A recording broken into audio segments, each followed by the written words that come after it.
നമസ്കാരം, ഞാൻ ആയൂർ കാവേരി. നമ്മൾ പറയാറുണ്ട് മറവി ഒരു അനുഗ്രഹമാണ്, പ്രത്യേകിച്ച് സ്ത്രീകളുടെ കാര്യത്തിൽ. മറ്റൊന്നും കൊണ്ടല്ല, പ്രസവവേദന എന്ന് പറയുമ്പോൾ എത്രയോ ബോണുകൾ പൊടിയുന്നൊരു വേദനയാണ് ആ സ്ത്രീ ആ മൊമെൻറ്റിൽ അനുഭവിക്കുന്നത്. ആ പ്രഗ്നൻസി പീരീഡ് തുടങ്ങുന്ന ഓരോരോ മാസങ്ങളിൽ അവർ അനുഭവിക്കുന്ന ഓരോരോ പ്രശ്നങ്ങൾ അത് സിമ്പിളല്ല. അന്നും ഇന്നും ആ പ്രശ്നങ്ങൾ അങ്ങനെ തന്നെയാണ്. ഛർദി ആയിക്കോട്ടെ, അല്ലെങ്കിൽ മൂഡ് സ്വിങ്സ് ആയിക്കോട്ടെ, hormonal changes, pigmentation, stretch marks, വയറ് വീർത്ത് വരുമ്പോഴുള്ള പ്രശ്നങ്ങൾ, ഒന്ന് കമന്ന് കിടക്കാൻ പോലും പറ്റാത്ത അവസ്ഥ, ഒരു പൊസിഷനിൽ ഇരിക്കുക, ഉറക്കമില്ലായ്മ, ഇതൊക്കെ ആ കാലത്തും ഈ കാലത്തും ഉണ്ടാകുന്നത് സ്ത്രീകൾ അനുഭവിക്കുന്ന ഒരേ വേദനകൾ തന്നെയാണ്.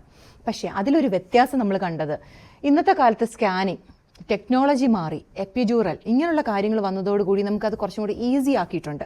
പക്ഷേ വേദന സഹിക്കേണ്ടതും അത് കഴിഞ്ഞ് പ്രസവാനന്തരമുള്ള പ്രശ്നങ്ങളും റിക്കവറി പീരീഡും ഒക്കെ ഒരു സ്ത്രീ അനുഭവിക്കുന്നത് ഒരിക്കലും ഈസി. കാലത്ത് എന്ന് പറയുമ്പോൾ നമുക്ക് പറഞ്ഞു തരാൻ ആൾക്കാരില്ലായിരുന്നു. ഇന്ന് നമുക്ക് ഓരോ ക്ലാസ്സുകൾ കിട്ടുന്ന കാരണം ഒരു കുട്ടിക്കിടയിൽ എത്ര സ്പേസിങ് വെക്കണം, അല്ലെങ്കിൽ ഒരാൾക്ക് എങ്ങനെ ഒരു കുട്ടീനെ നല്ല രീതിയിൽ പരിപാലിക്കാം, അതിൻ്റെ എഡ്യൂക്കേഷൻ, ഇങ്ങനെയുള്ള കാര്യത്തിനൊക്കെ നമുക്ക് ഒരുപാട് മാറ്റങ്ങൾ വന്നു. ഒരുപാട് കുട്ടികളിൽ നിന്ന് നമുക്ക് ഒന്നോ രണ്ടോ കുട്ടി ആയിക്കോട്ടെ, അല്ലെങ്കിൽ ഒരുപാട് കുട്ടി ആയിക്കോട്ടെ, അവരെ എങ്ങനെ നല്ല രീതിയിൽ പരിപാലിച്ച് നല്ലൊരു നിലയിലാക്കാം, ഇതൊക്കെ നമുക്ക് ഒരുപാട് ടെക്നോളജി കാരണമാണ് മാറ്റങ്ങൾ വന്നത്. ഒരു ഡോക്ടർ അല്ലെങ്കിൽ ഒരു സോഷ്യൽ മീഡിയയിൽ നിൽക്കുന്ന വ്യക്തി വന്ന് മറ്റൊരാളോട് നമ്മുടെ കാര്യം ഷെയർ ചെയ്യുമ്പോൾ നമ്മൾ ഒരുപാട് ചിന്തിക്കണം, സാധാരണക്കാർ അതെങ്ങനെ എടുക്കും, അത് അവരിലോട്ടുണ്ടാക്കുന്ന ഇമ്പാക്റ്റ് എന്തൊക്കെയാണ്. കാര്യം പറയുകയാണെങ്കിൽ എൻ്റെ UAE-യിലായിരുന്നു പ്രസവം.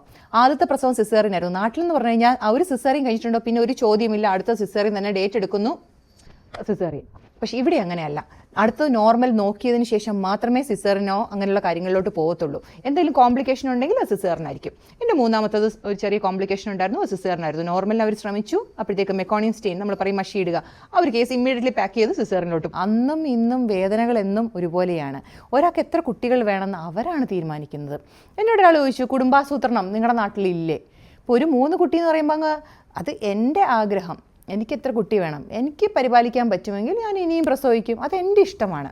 ഇതേപോലെ ഓരോ വ്യക്തികളുടെ ജീവിതത്തിൽ മറ്റുള്ളവർക്ക് അങ്ങനെ കയറി ഓരോ കാര്യങ്ങൾ പറയാനുള്ള റൈറ്റ്സ് ഇല്ല.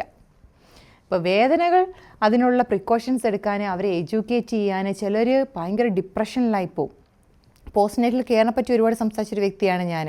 അതേപോലെ പോസ്റ്റ് പാർട്ടം ഡിപ്രഷൻ എന്ന് പറഞ്ഞൊരു സംഭവമുണ്ട്. അത് എല്ലാവർക്കും അഫക്റ്റഡ് ആവണമെന്നില്ല, ചിലരിൽ ഒരുപാട് അഫക്റ്റഡ് ആയിട്ടുണ്ട്, ഒരുപാട് പ്രശ്നങ്ങൾ ഉണ്ടായിട്ടുണ്ട്. അപ്പം ഈ ടെക്നോളജി ഇമ്പ്രൂവ് ആവുന്നതനുസരിച്ച് ഓരോ കൗൺസിലിങ്, ഓരോരോ കാര്യങ്ങൾ മുന്നോട്ടുണ്ട്.